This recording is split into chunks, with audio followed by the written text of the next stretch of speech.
Yes, we can, sure we can change the world. Welcome, young African leaders. This is the YALI Voices Podcast, a place to share some of the best stories from the Young African Leaders Initiative Network. My name is Macon Phillips, and I'm really glad you've joined us today. Don't forget to subscribe to this podcast. Just visit yali.state.gov to stay up to date on all things YALI.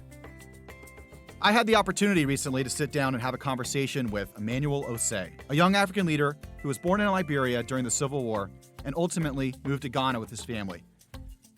Emmanuel has been doing work in the education field, assisting students in finding ways to fund their education and giving them the opportunity to study abroad. On top of helping students reach their full potential, Emmanuel also has an interest in Ghana's environment, in particular, its sanitation issues. So let's jump right into my interview with Emmanuel Osei. It's great to have you here, Emmanuel. Thanks for joining us. Thank you.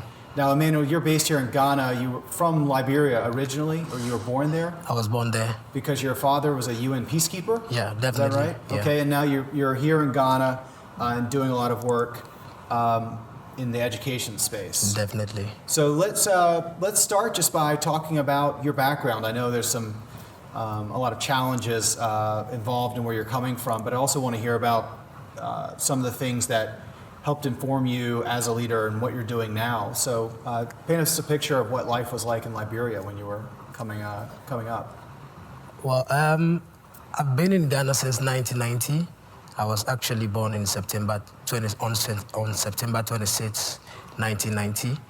And exactly 1 week time, my mother had to come all the way down here to Ghana because of the Liberian War. So I've never returned back to Liberia ever since. And I've had my education here in Ghana. And so devoting myself to education here in Ghana means a lot to me. I went through primary school to junior high school. I am under scholarship. My mother couldn't afford, and because I was very brilliant, I managed to earn a scholarship. So I know what it means to, have the need, the educational need, and not have the money to fund yourself. So growing up, I've seen people that I grew up with, who weren't able to further their education because some of their parents couldn't afford education. And at high school level, my uncle took care of me. He actually took care of my high school education. And when I did very well, I enrolled into the University of Ghana, where he continued to fund me until I graduated from college, and I'm now working. So I would say that I'm a Ghanaian. My mom and dad are Ghanaians, and since 1990 I've not been back to Liberia. Though my dad, have stayed there until 2 years ago when he returned, and unfortunately he passed away. Okay. Yeah. So when you think about where you're coming from, it's all Ghana. Yeah. And that experience, it sounds like, was not always easy, but you seemed to excel in school. And I wonder, a lot of people who are good in school maybe take on a job in the private sector and start a business. Some maybe go into arts and other things, but it sounds like you've really focused on this nonprofit education space. Why is that? Do you know when did the light bulb go off that this is an area you wanted to focus on? I think it came as me identifying with somebody's predicament, somebody I just met, and I felt I could be of help to her because she couldn't enroll into the university because the mom didn't have money. The following year, that when she got the chance to be in school, she had to enroll as a fee-paying student, which was, outrageously expensive.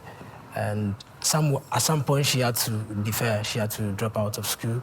And I know this girl is a very brilliant girl, and so I had to go meet people that I knew, and people that I knew could be of help to her, and eventually raise funds for her, put her back in school. So when I realized that I could capitalize on my links and connections to help people, I decided to stay in that particular field. And so where did you take that? You started with one person you knew. One person I knew. And decided to try to grow. So what did you do from there? After that, so what I do is my sister is a teacher in Takrady. So I arranged with her and asked her to, recommend students that are very good students, potentials, who are financially constrained, and then I would arrange with people here in Accra. We raise money, and then we send it to cater for those people. So as it stands now, I've been able to raise money for 2 additional people, in addition to the lady I provided support to. She's reading pharmacy in the University of Ghana. She's in the 4th year. Yeah. That's great. Yeah. And so now when you're working day to day here in Ghana, tell us some of the things you're working on other than just that type of program to help students. Okay. So I'm working now as a senior recruitment officer for universities in the UK. So I go to international schools. I go to universities, private universities and public universities, and I interact with students, and I talk to them about study abroad opportunities for these students and scholarship opportunities. Those who are from very rich backgrounds gets to pay full, and then they go to study. But those that need support, we provide, scholarship schemes that are available. We help them write their essays, scholarship essays, and then they get to get some of the scholarships that are available. What do you look for in students when you're there talking to them? When I'm talking to students, I look for students I'm a very brilliant student, but I believe that there are some people who are the wrong place, and so I went to university. I wanted to do linguistics and English, but I did very well in high school. My uncle said no, he is funding me, so I had to do banking and finance.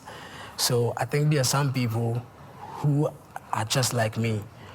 When I was in my 2nd year, I proved to my uncle that I wanted to do something communication, something English, something linguistics. So I won my first international poetry award in Italy. And so I felt so proud of myself that even though I didn't get to do it, I'm still excelling in that aspect of my life. So when I see people, I don't want to jump to the conclusion that once you're not, you are not doing well academically, you don't deserve the chance to do other things that you have special interest in. So when I'm talking to students, I look at their self-development, what they've done to develop themselves beyond classroom tuition. I also look out for students who are ready to help others, given the chance. So these are the 2 main things that I look out for, apart from academic excellence. And so here in Ghana, as you're doing this work, what are some of the other issues that you're starting to pay attention to as we look forward into the future for both Ghana, but also just the region? What are some of the issues that you think are most interesting? Yeah, one of the issues has to do with environment, sanitation. It's one of the things that I really have on my heart. The waste management system here is very, very poor, very appalling. The reason I'm saying this is none of us, we are not ready to change our mindsets on how we pay attention to our environment. And personally, I take my time to do proper disposal of refuse. So when I eat, I don't just drop the banana peel in a bin. I keep it in my bag.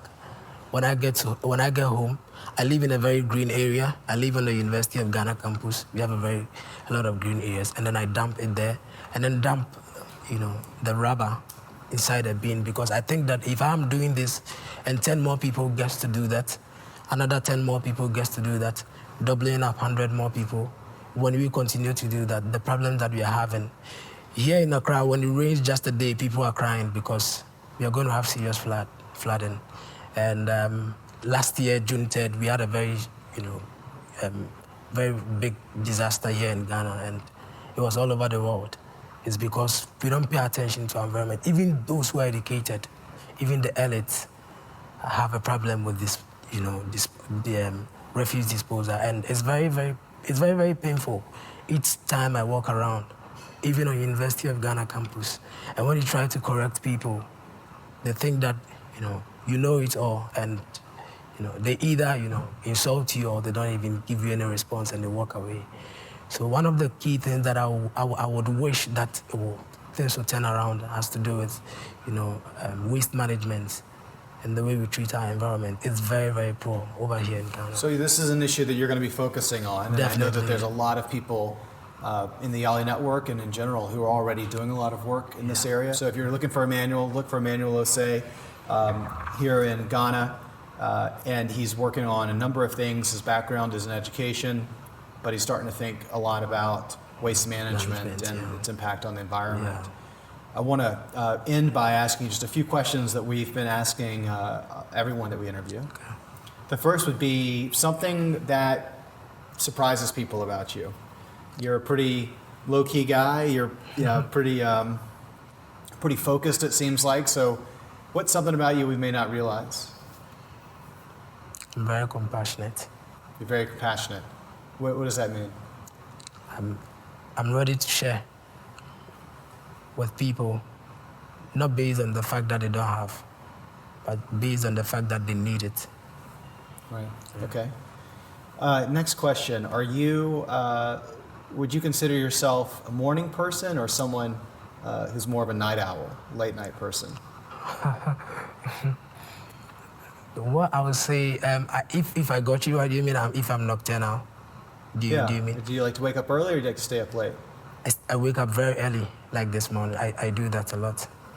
I sleep late and wake up early. You sleep late and wake up early? Yeah. How do you do that? So you mean you stay up late and you wake up early? I don't plan to do that, but I end up doing it, so it's become a part of me. Well, Emmanuel Osei, I really appreciate the time. Thanks everyone from the YALI Network for tuning in. We'll have another interview for you soon. But until then, have a great day. And Emmanuel, best of luck to you here in Ghana on your important work. Thank you so much. I really appreciate it. It's a pleasure. You bet.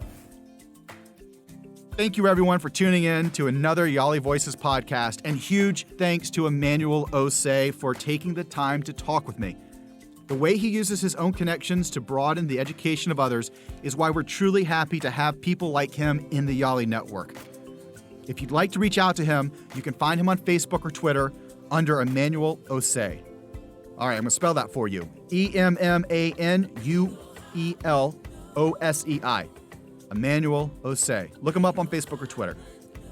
Be sure to come back for more inspiring stories from young African leaders on the YALI Voices podcast.